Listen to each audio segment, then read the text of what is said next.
Rightio, we'll get going, guys. So welcome, Len's my name. This is a good sort of series of videos, guys. But did you get the idea with CPR, anal breathing, which is they're not breathing properly, start CPR. A lot of people get mixed up with the concept of when do we start CPR. No pulse checks required. Always remember that. You don't have to do a pulse check, guys. Okay. So, from beginning, welcome Training Centre. That's me, Senior Paramedic Advanced Care, 30 years. Hello. And been teaching this stuff. Yesterday we had 14 people, today 4 people. We still do the course, that's the main thing. Right, housekeeping, drinking's okay, don't spill anything on the carpet. Emergency exits there, then meeting point car park. Toilets are in the arcade near the hairdressers, and we'll have a few breaks throughout the day. Who's doing first aid? You got 2 for first aid, or just 2 people doing first aid? And you're doing CPR? CPR, right. Okay.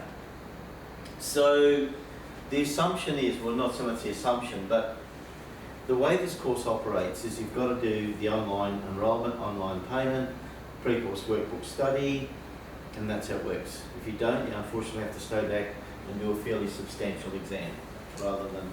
So the online is by far the easiest way to do it, by far. Okay. Mobile phones, install Emergency Plus app, turn them off or on silent.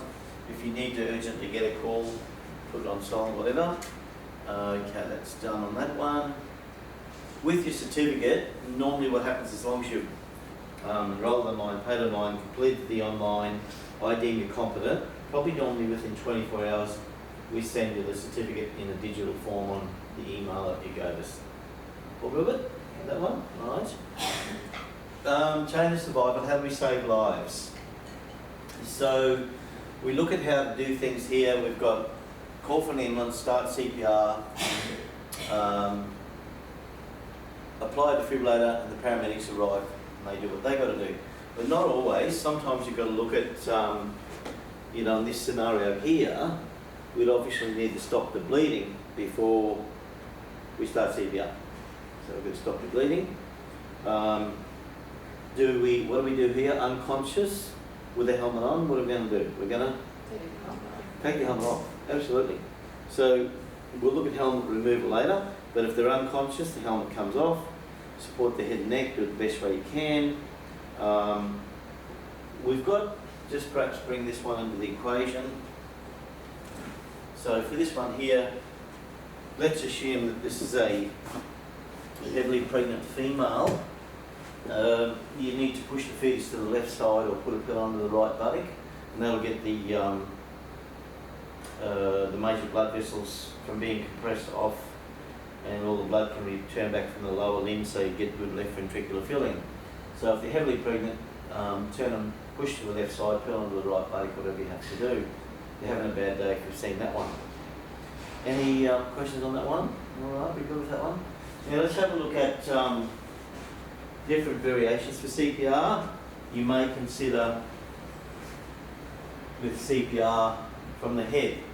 So you're in the toilet, confined space, or collapsed in a hallway or something, simply do CPR from the head.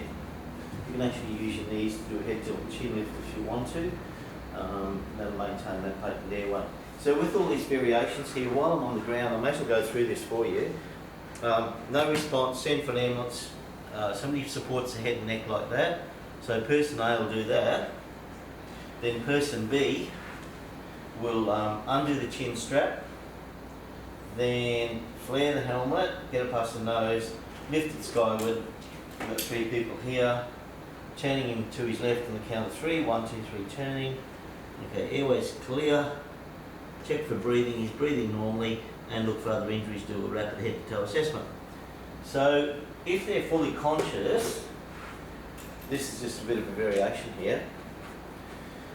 If they're fully conscious, are you right, sir? Yeah, I think my leg's broken. All right, try not to move your head and neck. My name's Glenn. What's yours, Fred? Listen, Fred, you've just been hit by a car. Try not to move too much. Do you have any pain anywhere? Look for any catastrophic hemorrhage. The next thing is if he's conscious and alert and orientated, second person holds the helmet from behind. You then release your grip here, and then you can move into getting the airway secured. And then, sir, if you don't mind, I'll do a bit of a head to toe assessment. No neck pain, no back pain. Take a deep breath and do a head to toe assessment. If he wants to vomit, again, you really have to take the helmet off because, you know. So, that's that one. With this one here, you put that to the side. With this one here, you could put inguinal pressure with your fist like that. So push really hard with inguinal pressure like that. And then while somebody's doing that, the other person can get something like let's get a triangular bandage or something. So get a triangular bandage or anything similar.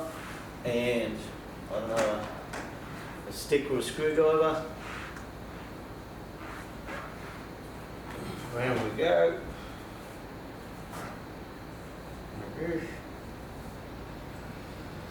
And then, like that, and of course put a towel or something over the top or a combine pad or something. And then we can start CPR if we have to. Alright. Just a few little variations. A lot of people are this size, aren't they? Let's be honest. Not all people are like mannequins, so that's why I've got this mannequin here. And if you want to have a go with this mannequin, you know, it's more probably... Yes, of course. This one here is more appropriate to what we're doing CPR on. So when you do CPR, so first thing, danger, response. Can you hear me? Open your eyes, watch your name, squeeze my fingers, send for an ambulance, check airway, tilt the head back, look, listen and feel, look for rise and fall of diaphragm, listen and feel them, active breathing. I find the best way to CPR is follow the ribs up, where the ribs join, put 2 fingers, place your hand here, nice wide stance, and a depth of a third, 100 to 120 beats a minute. I prefer 100 beats a minute. And let's go. What we're trying to do is pump blood from the heart to the brain because their heart's not doing the job it should be doing. Excuse me, I just got there for a minute. I'll be back. Yep. So what's happening here is, you know, it's good if a second person does a head tilt and a chin lift because that'll mean the air's drawn in on the upstroke. So we'll do it to operate the CPR. Okay, if you hear cracking sounds, you're not so much breaking ribs as separating the costocondyle cartilage, guys. So don't freak out. If you hear cracking sounds, stop, recheck your hand position, keep going again. If you look down and they've now regurgitated, which is their stomach contents sort of come up through the normal process of cardiac arrest or being unconscious, just turn them on the side. But when you turn them on the side, go with them like that. So that way you sort of stop them from falling back onto their back. Sort of helping a bit with different ideas. I like to get this out of the road and clear up a lot of grey areas, as I call them, with saving people's lives. The other thing I find a little bit questionable is the way some people teach the so-called recovery position. So if we look at the recovery position being they're unconscious or altered conscious, but they're breathing. So if you leave somebody unconscious on their back, the esophageal sphincter relaxes and all their stomach contents flows along their food tube and they slowly aspirate and drown on their own stomach contents because you left them on their back. So as soon as you know there's no response, check airway, check breathing, and you can see they're breathing normally. Put this hand here, and the heel, one hand on the hip, one hand on the shoulder, and turn them on the side like this, and that way what you're doing is using this arm to maintain alignment of the spinous process. So if there's any spinal trauma, we're sort of facilitating the airway while we're sort of maintaining alignment of the spinous process. Don't forget, leave the head tilted back and the mouth facing towards the ground and constantly check for breathing. If they had injury to the ribs, the injured side goes down, fractured skull, lightly pad, injured side down as a general rule. Alright, so we look at positioning. With all the social distancing stuff and all that we're worried about now, we probably won't do the recovery position today, but practice it at home with your family and make them practice on you, so if you collapse they can look after you.